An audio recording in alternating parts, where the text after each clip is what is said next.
I'm Claire Adams, 27, and just a week ago I earned my MBA from Stanford, an accomplishment no one in my family had ever imagined. You might assume that made me the favorite child, yet within the Adams family, I was always the one fading quietly in the background. My sister Ashley, the aspiring doctor, has always been the pride of our parents, while I was merely the practical one who handled the bills and responsibilities no one noticed. For years, I convinced myself that if I just pushed harder, they'd finally acknowledge me. But somewhere deep inside, I knew I'd always be the outsider in my own family. What I couldn't foresee was that the evening meant to honor my success would instead destroy the fragile illusion of our closeness, when my parents would utter words so vicious they'd fracture us for good. In that moment, I realized the daughter they'd never truly accepted was about to vanish forever. Have you ever heard something so heartless you wished you could erase it from your memory, especially on a day meant to lift you up? If my story resonates, maybe sharing it will help someone else rediscover their own worth. We gathered at Delmonico's, one of the most elegant spots in Seattle. Crisp white tablecloths, golden chandeliers, and the soft murmur of wealth all around. I had booked the private room myself, covering every meal, every bottle, every last detail. It wasn't about showing off. After years of side jobs, student loans, and relentless effort, I simply wanted one evening to celebrate something I had truly earned. I welcomed each guest with a polite smile that never fully reached my eyes. Professors, colleagues, my supervisor from the consulting firm where I'd just secured a full-time position, and classmates who looked genuinely proud to be there. Then my parents arrived. Susan and Robert Adams, stylishly late as usual, perfectly dressed and composed, as if the celebration were theirs instead of mine. They carried no flowers, not even a simple card. Ashley wasn't there either. She was supposedly working a hospital shift, though I suspected she just didn't feel like attending an event that wasn't about her. I made the introductions, watching as my parents exchanged handshakes and polite smiles. Compliments flowed, the kind I had secretly wished they'd hear one day. One of my professors smiled and said, "You must be incredibly proud of Claire.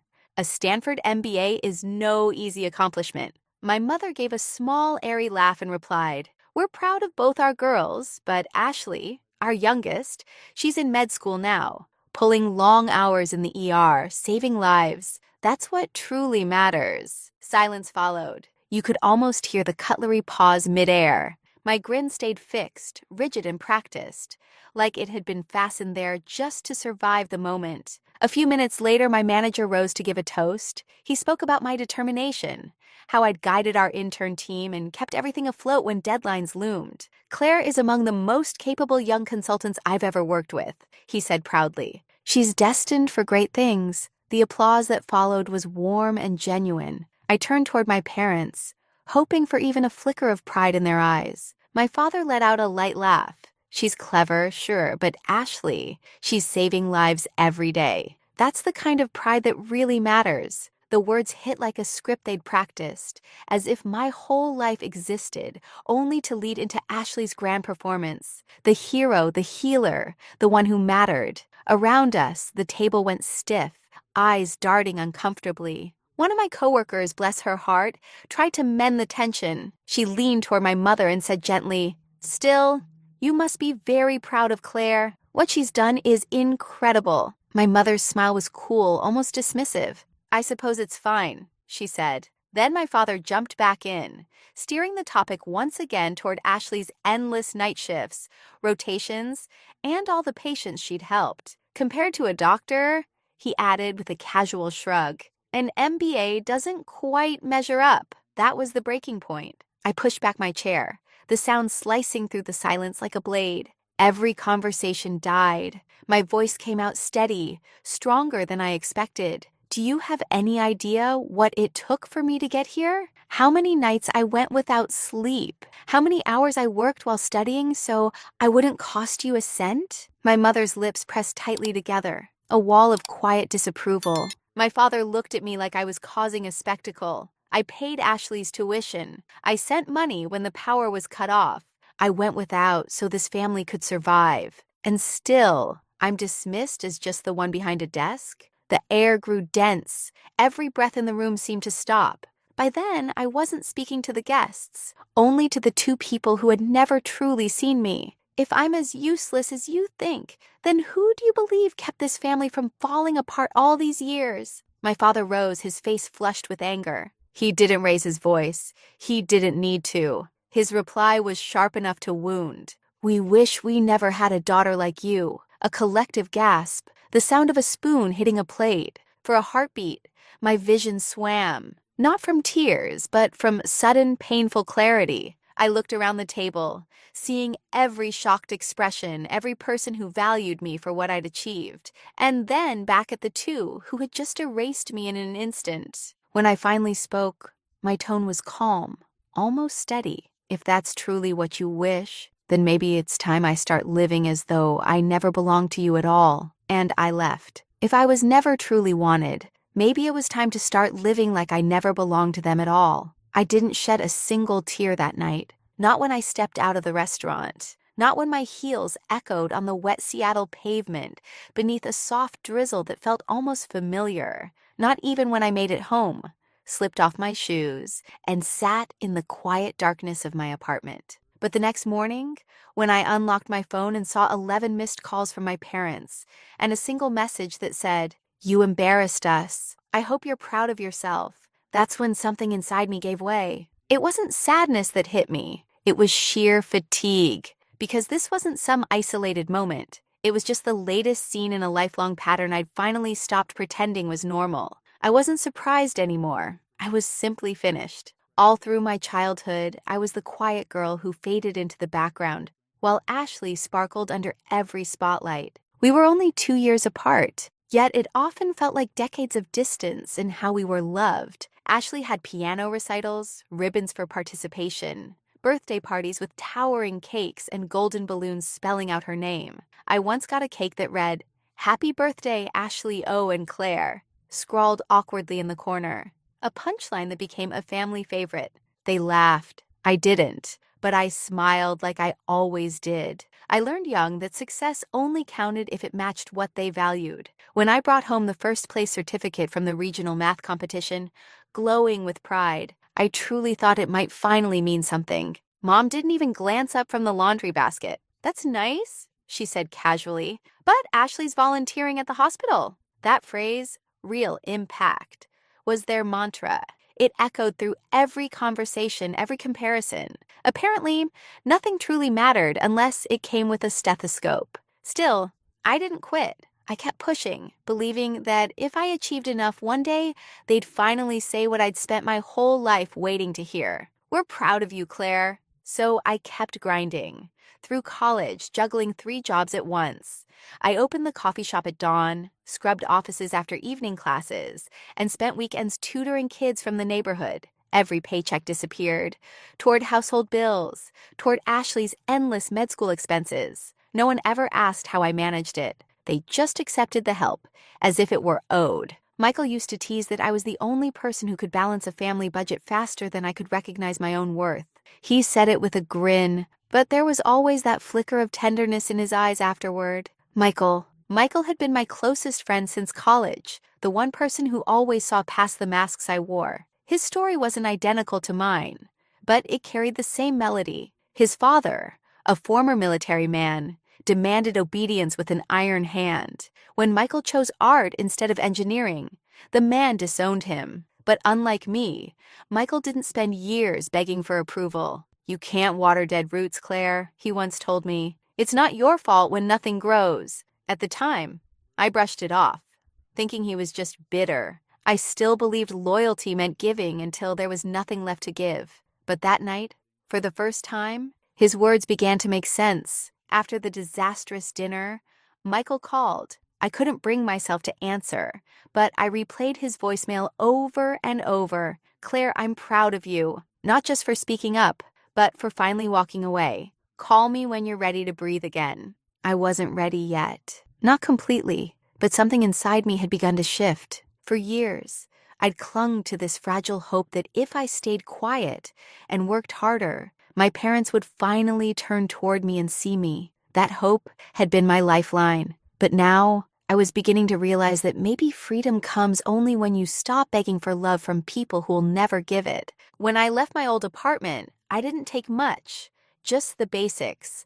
My laptop, a few worn clothes, the books I couldn't let go of, and one framed photo from college. Michael and me on the campus lawn, holding coffee cups, grinning like fools at a world that still felt wide open. That was before everything got messy. Before I forgot how to smile the way I did in that photo. I found a small one-bedroom place in Bellevue. Simple but cozy, with hardwood floors, white walls, and a wide window looking out onto a quiet street, shaded by maple trees. It wasn't much, but it was mine. Paid for with my own earnings. Chosen, arranged, and lived in entirely by me. No Ashley, no Susan, no Robert. Just Claire. That first night, I barely slept. I lay on a mattress set directly on the floor, staring up at the ceiling, surrounded by stillness. At first, the quiet felt hollow, but the longer I listened, the more I understood it wasn't emptiness. It was peace, something I hadn't felt in years. The next morning, I opened my laptop and checked my bank account. 3 automatic transfers were lined up. One to my parents' utility bills, one to Ashley's tuition, and another toward the family mortgage. I canceled each of them. My fingers shook slightly as I hit confirm, but a strange lightness settled in my chest. No explanations, no apologies, just done. Over the next few weeks, I started piecing together a life that finally belonged only to me. Work at the consulting firm began to take off. My manager handed me a major assignment, a restructuring project for a Fortune 500 tech company. I poured myself into it, staying late, running meetings, solving problems instinctively. For the first time, I wasn't chasing anyone's praise. I was doing it for me, and people began to take notice. More invitations to meetings, more requests for input. My ideas were finally being heard. My name started circulating, not as Ashley's sister or the dependable daughter, but as Claire Adams, the rising talent. Evenings became my sanctuary. I'd come home to my peaceful little apartment, where I added pieces that felt like fragments of myself. A soft gray couch, a lamp shaped like a tree branch, a tall bookshelf to finally unbox my paperbacks. I lined the window with succulents, lit candles, and played jazz while cooking dinner for one. It felt extravagant, almost selfish, and it felt wonderful. One Saturday, Michael showed up with a bottle of wine and 2 oversized bags of Thai food. Still breathing? He joked as he stepped inside like he'd been there 100 times. I smiled. I think I'm finally starting to live.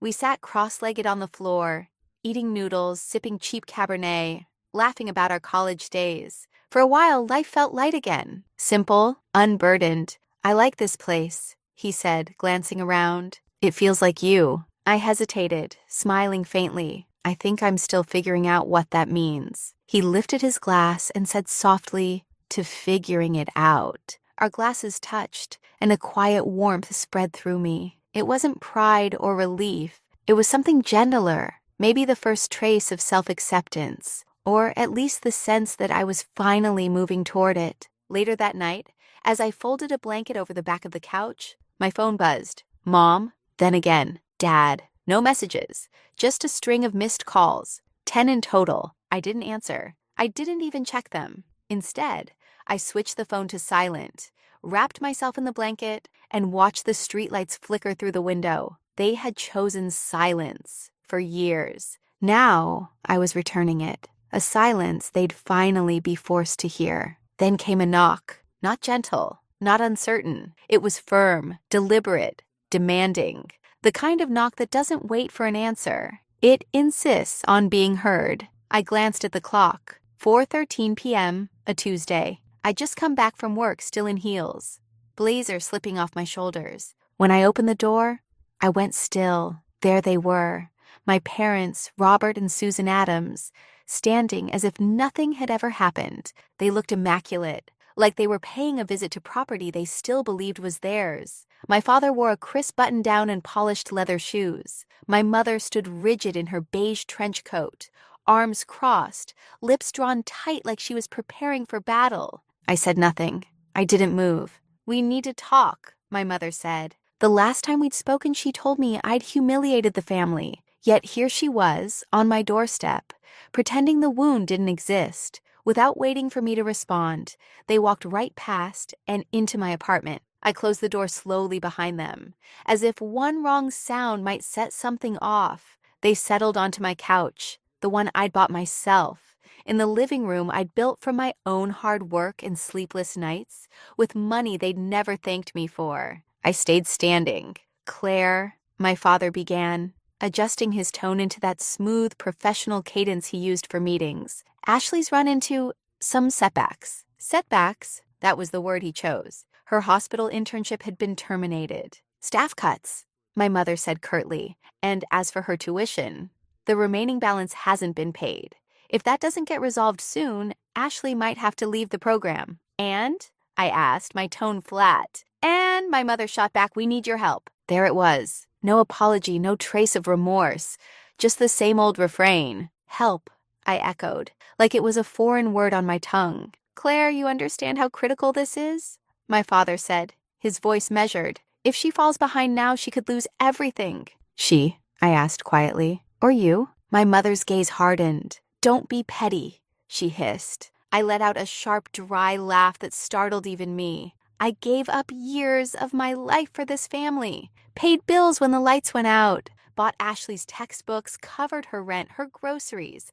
I sacrificed so she could have it all. And the one time, just once, I asked for something back, you told me I disgraced you.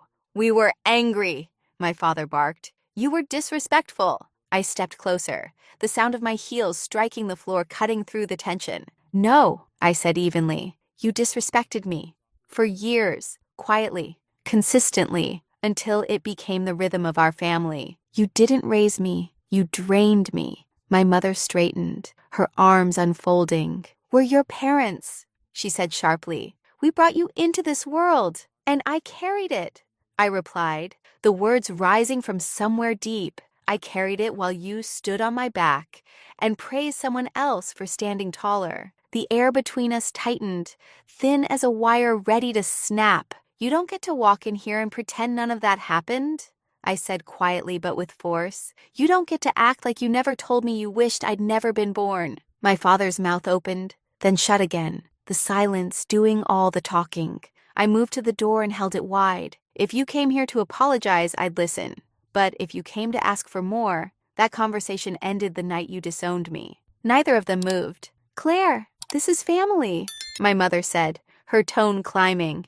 "Blood is blood, not when it's toxic," I said, shaking my head and nodding toward the hallway. They left stiffly, wordless. But before stepping through the doorway, my mother turned and said, "You'll regret this. Someday you'll realize you need your family." I met her eyes without blinking. "I already have one. It just doesn't include you." The door closed behind them with a soft click, and for the first time, there was nothing inside me but quiet. No guilt, no fear, no doubt. Just air, cool and clean, still, free. This time, when the door shut behind them, I didn't cry. I smiled. The weeks that followed moved in quiet rhythm. No calls, no texts, just silence. The same silence they once demanded from me. Except now it wasn't submission. It was strength. It wasn't the silence of someone shrinking.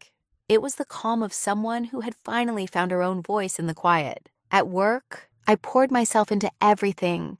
I led meetings with a confidence that felt unfamiliar at first, like wearing someone else's jacket, until I realized it had always been tailored for me. People listened when I spoke. Clients began asking for me by name. Then came the big assignment, a multi-million-dollar restructuring for a tech giant out of Redmond, the kind of project that defines a young consultant's career. My manager handed it to me without hesitation. "You've earned this," he said. "Don't look back." And I didn't.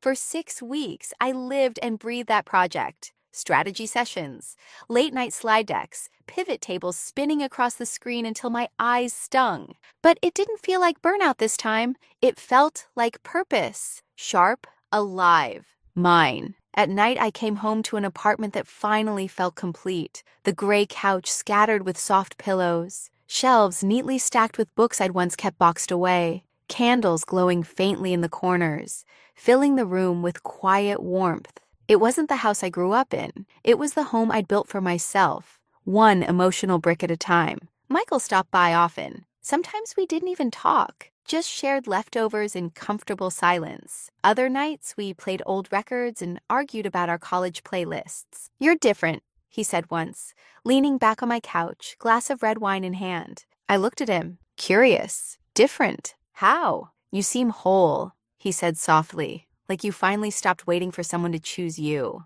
I didn't answer. I didn't have to. The steady warmth rising in my chest spoke for me. Then came the article. Our project had exceeded every forecast. The client renewed, doubled their investment, and credited our team's strategy publicly. And there it was, my name, bold and unmistakable, front and center. A local business magazine reached out for an interview. I said yes, though a part of me hesitated. I wasn't accustomed to being visible, but during the interview, I told the truth. Not just about the project's success, but about the road that led me there. Without pointing fingers, I spoke about what it means to grow up unseen, to chase validation that never comes, and to finally stop needing it. The article was titled "Rising Star: Claire Adams on Leading Through Resilience."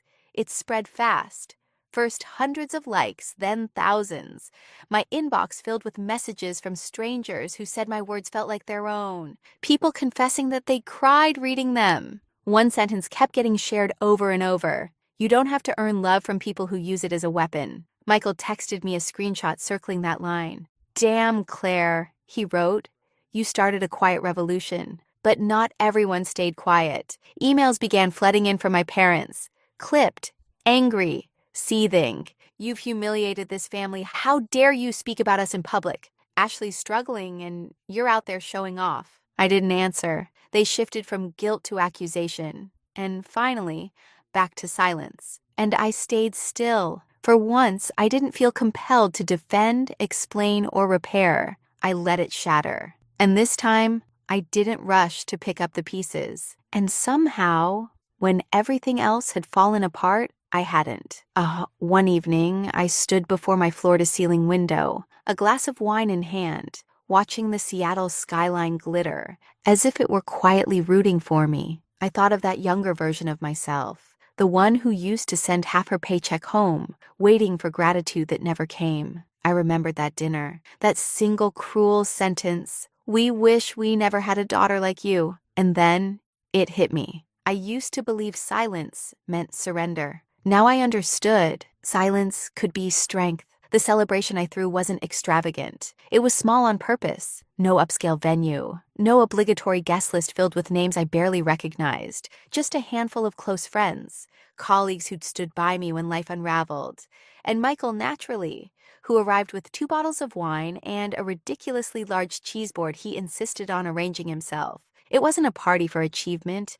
It was a toast to endurance. I had just signed a leadership contract with the firm. Not something gifted to me, but a position I'd earned and negotiated entirely on my own. No one else's influence shadowed it. No strings tugged from behind. The apartment glowed in warm amber light. Soft jazz and indie tracks filled the background. Beyond the windows, Puget Sound shimmered under the night sky, the city pulsing gently, alive. Laughter rippled through the room. Someone raised a glass in my honor, and I laughed too. Not the practiced polite sound I'd once used to fill silence, but a genuine, unrestrained laugh, the kind that feels like breathing again. No one brought up Ashley. No one mentioned my parents. No one gave me that look of sympathy I'd grown used to. What I saw instead was pride and something softer, something that finally felt like love. Michael tapped his glass against mine and smiled. "Look around you," he said,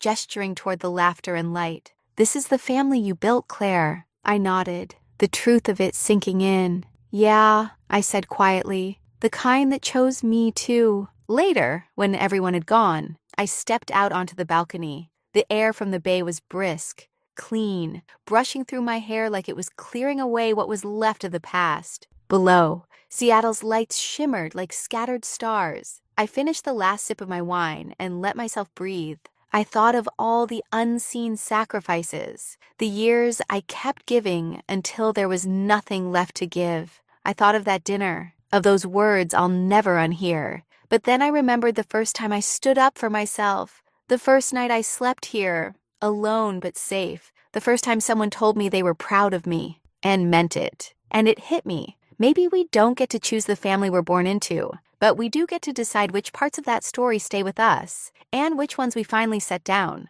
Maybe love that demands proof isn't love at all. Maybe real freedom is learning to stop needing what was never freely offered. From inside, my phone began to buzz.